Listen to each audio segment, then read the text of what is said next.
அடர்ந்த காட்டின் நடுவில் ஒரு சிறிய குடிலில் மித்ரா என்ற தைரியமான பெண் குழந்தை வாழ்ந்து வந்தாள்.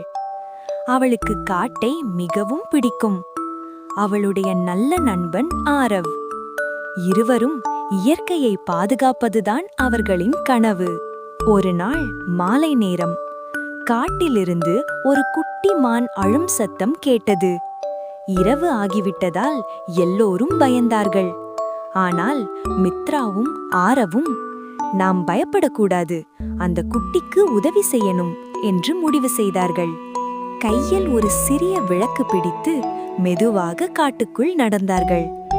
முழு நிலா ஒளியில் மரங்கள் மந்திர உலகம் போல மின்னின. சற்று தூரத்தில் காயமடைந்த ஒரு குட்டி மான் அமர்ந்திருந்தது.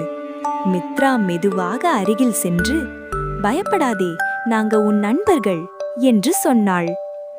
ஆரவ் தண்ணீர் கொடுத்தான். மித்ரா மருந்து தடவி மெதுவாக கட்டு போட்டாள். சிறிது நேரத்தில் குட்டி மான் எழுந்து நின்றது. அந்த நேரத்தில் அதன் அம்மா மான் ஓடி வந்தது. குட்டியை பார்த்து மகிழ்ச்சியுடன் ஒலி எழுப்பியது. மித்ராவுக்கும் ஆரவுக்கும் நன்றி சொல்லும் மாதிரி தலை குனிந்தது. இருவரும் சந்தோஷமாக சிரித்தார்கள். இரவில் கூட நல்ல மனசிருந்தா பயம் எதுவும் வராது என்று சொன்னார்கள்.